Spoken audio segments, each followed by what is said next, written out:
Prime Minister of Aruba.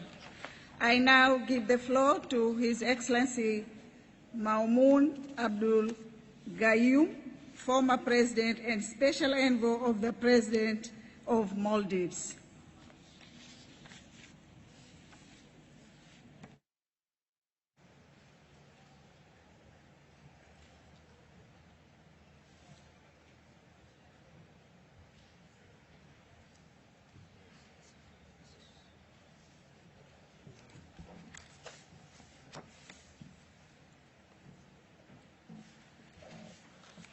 Bismillahir Rahmanir Rahim.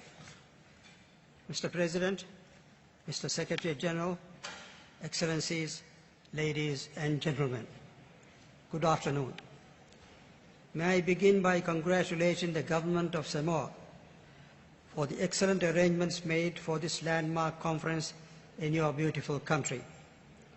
And I join previous speakers in thanking Prime Minister Turepa Malielegaoi and the people of Samoa for the warm welcome and the generous hospitality extended to us all.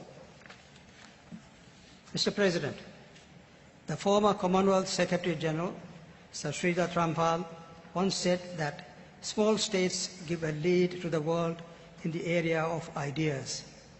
The small, it seems, can carry in their hands lanterns of enlightenment, which the larger, more powerful and more advanced nations find too heavy to bear.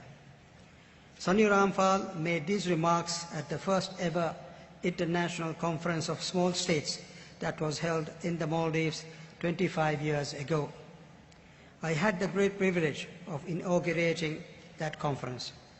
At that conference, I also expressed our desire to create a platform to coordinate and harness small states' positions on key global issues.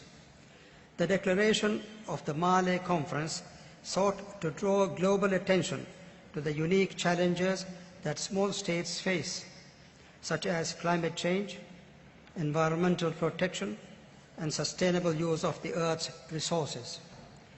Most crucially, the Maldives Conference and its outcome document provided the basis for several global actions and declarations such as the Agenda 21.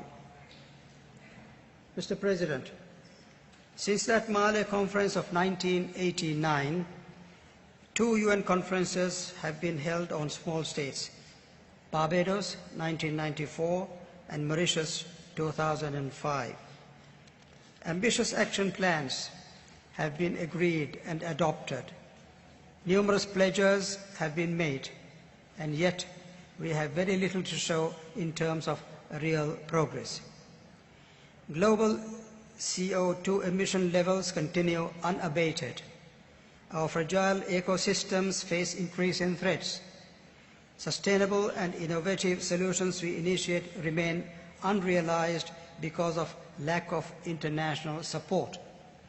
It is deeply disappointing to the Maldives and to the people of all small island developing states to observe the lack of action, particularly by the industrialized economies. Mr. President, the objective of creating a separate category for SIDS is to help small states in coping with vulnerability. The purpose of AOCIS is to assist small states in coordinating policy and positions, instead of defining these states in terms of what they are not. And climate change should remain the core issue of concern for both AOCIS and SIDS. The Maldives is considered by many among the most beautiful and exotic tourist destinations in the world. Yet today, the rising sea temperatures, unpredictable weather occurrences, more frequent El Niños, increased salination of freshwater lenses, accelerated beach erosion, and erratic migration of fish stock are threatening our fragile ecosystems.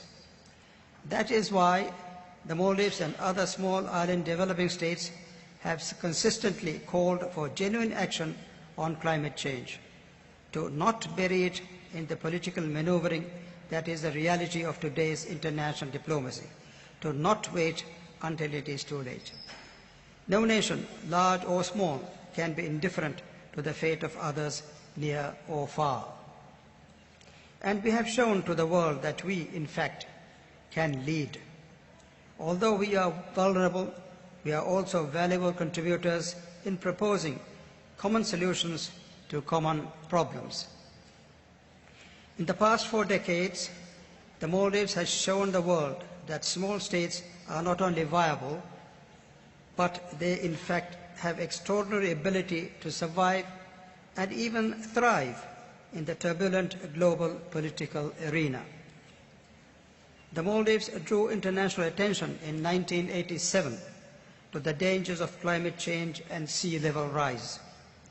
We engaged the United Nations on the serious security threats that small states face and proposed a mechanism to address such threats.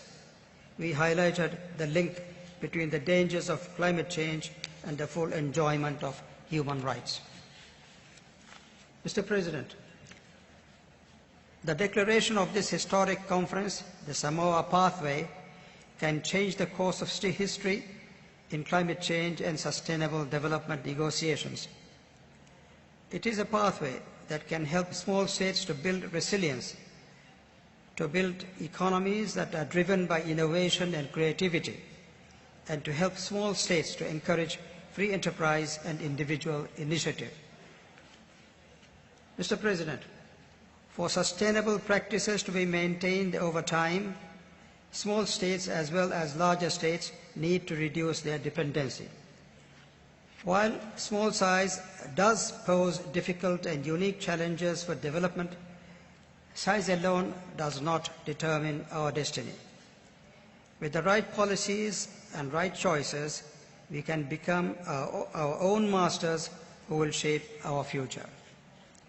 To do that, we need to establish partnerships, meaningful partnerships and enduring partnerships, partnerships that are defined not by more aid, but by more opportunities, opportunities that small states could seize to help themselves and to live their dreams.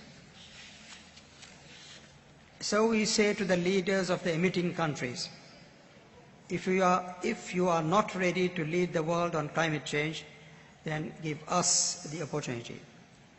States are ready to lead. Don't stand in our way. I thank you.